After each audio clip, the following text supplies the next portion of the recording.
Up next on the Tesla Plaid channel. You want to switch your hands. Put your hands back in their normal spot. There you go. Oh, I see that.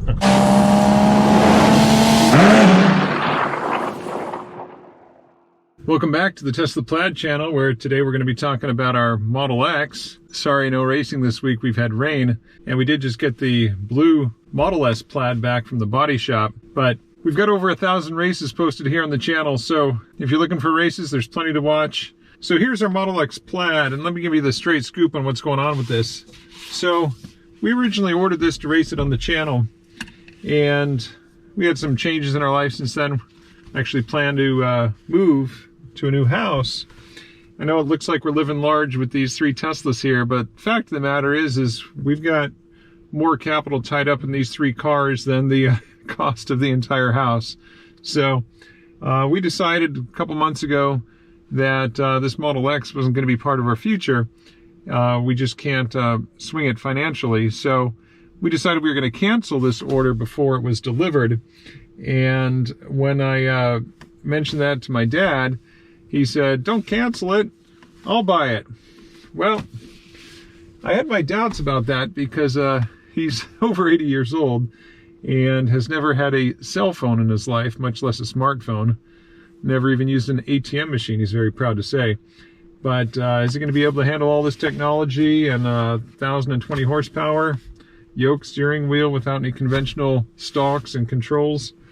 Well, I'll show you here some of the video of him trying to learn how to drive this car. Now, all right. To go forward, I just hit the gas. You must have your foot on the brake. You can only shift when one foot is on the brake. I would go always with your right foot. Oh, there's the driver mode, okay. Yeah, I would stay always with your right foot. I wouldn't drive 2 foot. Because Teslas... Oh, okay. If you have... like that? Yeah. That's how I drive now, okay. Yeah. Now okay. I can just lift it off? No, you got to swipe the little thing here to tell it forward or backward.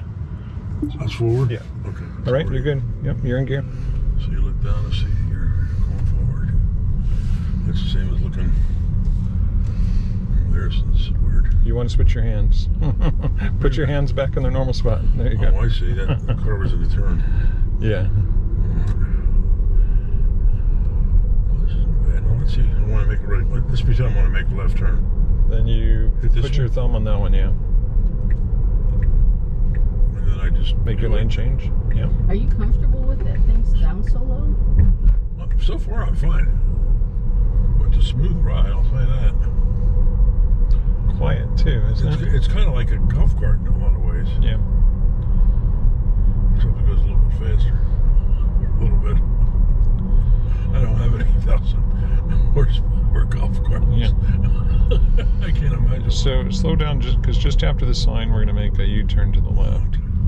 Yeah, that's different when you make a U-turn. You have to literally take your hand on and off the wheel. Yeah. You can't just do that little slide thing. They gave us the car with mostly a full tank of gas too. Yeah, full tank of gas. Yeah, the dealership bought. Hey, we have a full. How about a full charge? They give you a full charge. Yeah, it was at 85 when we left the dealer. I'll make it right here, right? Yeah, to go back to the house. Yeah, right. You gonna try the blinker if you want to? Oh yeah. Yeah, I like the control because you don't have to jump back on the brakes all the time. You can just let off of the electric and it slows itself down.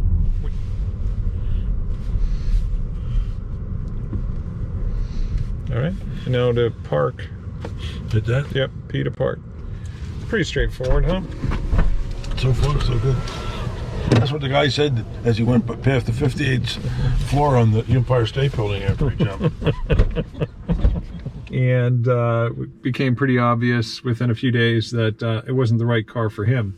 So we're going to sell this, and sorry to see it go, but although it's never been down the 1/4 mile, it has been over to Showtime 1/8 mile, where I made one easygoing pass in Plaid mode and then 2 passes in drag strip mode, and it became pretty obvious to me pretty quick that this is not a race car.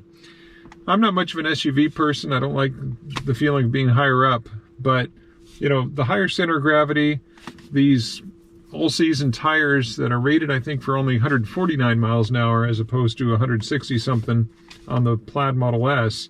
It's just not a race car, and I wasn't impressed with the way it handles at high speed. You know, over 100 miles an hour, it's just, doesn't feel like a Model S, let's put it that way. So anyway, it's got the 6-seat configuration, which is now the only configuration for the Plaid Model X. And it's going to go to a new owner, hopefully someone who appreciates it and finds it to be a good use of their capital. Interesting thing this week is that the market value of these cars changed dramatically. I was thinking about this as I was talking to one prospective buyer. If you kind of have an idea of what the value is, and then the car gets into an accident or has a significant recall, anything of that nature, then obviously the price is going to drop. The market value of any vehicle is going to drop if it's been in an accident, any number of things like that. But are there circumstances where the market value can go up for some reason? Well, it would certainly be rare. This crazy used car market that we're in right now, a lot of vehicles have been going up in value. People are paying sky-high prices for fuel-efficient vehicles, especially now with gas prices so high. So prices have been raising across the board. And now, just this week, Tesla raised the price of this very vehicle by $12,500. So whereas this vehicle had a sticker of $131,190, it's a pretty big jump this week. And certainly one would think that that would affect the value of this as a used vehicle with just a few miles on it. 182 miles at this moment. I've had some buyers suggest that Tesla's list price, because it's only applying to new orders that'll be shipped 8, 10, 12 months from now, has no effect on the used car prices for vehicles like that. It sounds like wishful thinking to me, but I'm interested in what you guys think. Has the value of this Model X, very slightly used with 182 miles on it, changed from this sticker based on Tesla's increase in price this week of $12,500? Put your thoughts in the comments section and let me know what you think. And give me your ideas on what a used Model X with 182 total miles on it. I don't plan to ever drive it again. Next time it comes out of the garage will be when the buyer has their check in hand. Of course, I'm not giving any test drives. I'm not letting looky-loos go through it. Tesla didn't let me test drive it. Tesla didn't let me see the vehicle until I paid for it in full. So it'll be the same thing with the next buyer, of course. And perfect shape that this car is in. Flawless. Unless you count a very minor paint defect that's just below the charge port. I'll show that here in just a minute. So we got our Model S Plaid back from the body shop, fully repaired from the damage when we were clipped at 115 miles an hour at the drag strip. You guys probably saw that video with that nitrous drag truck. So it was a little more than 4,000 bucks out of pocket. I was a little bit disappointed that the inside fender well here doesn't seem to be quite the same as it was before. But other than that, it's looking good. I do get the sense that they left some kind of overspray or something, because there's a funky sheen to this back window, like it's as if it's got cotton candy on it or something. I'm not sure exactly what's going on with that. As soon as the weather dries up, we'll be back out of the drag strip with our Model S, but not the Model X. That's going to be sold. Speaking of the body shop, one minor little defect that we found on this Model X. I don't know if you can see it right here and here. It looks like there's like an adhesive, and it kind of feels like a bit of residue from a sticker, but that's not what it is at all. I had Tesla Mobile Service come out and they couldn't fix it, so it's going to have to go in for a minor paint repair to get that fixed.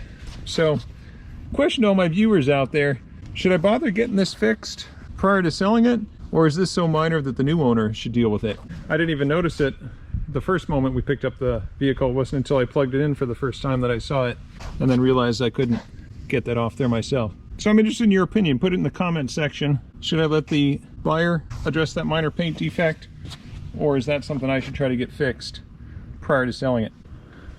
Quite a beautiful vehicle. Someone will be the proud new owner of this Model X Plaid. And I realized just today that if I were to sell this for $143,000 and change, then the new buyer would be getting the vehicle 8 to 12 months earlier for the same price they could order it from Tesla today, and they wouldn't be paying $1 over list price to get it almost a year sooner. Seems like a pretty good deal. I remember the way Chevy dealers were marking up those Corvettes when the C8 first came out, 30, 40,000 over sticker just to get it sooner. They've only been shipping the Model X Plaid here for a couple of months, so it seemed to me like a pretty good deal if someone could get one for list price almost a year sooner than they can get it from Tesla. And did I mention for the same price?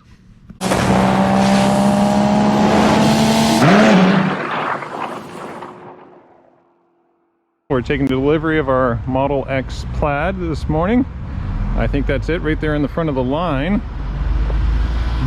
We ordered it with the base 20-inch wheels, which give more range, as well as should be faster than 22s.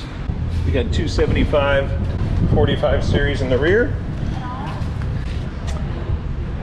and 255/45 in the front. All right, this is our first Model X, and the doors definitely work differently than previous. It's got automatic opening doors, both front and rear, with a gull wing. We got the tan interior. Inside very similar to the Model S with the screen in the back. Yoke steering, same center screen. Very similar to the Model S Plaid. Quite a bit of storage space in the Model X, front and rear. Such a different vehicle higher up. I've always been a sedan guy, I've never owned an SUV.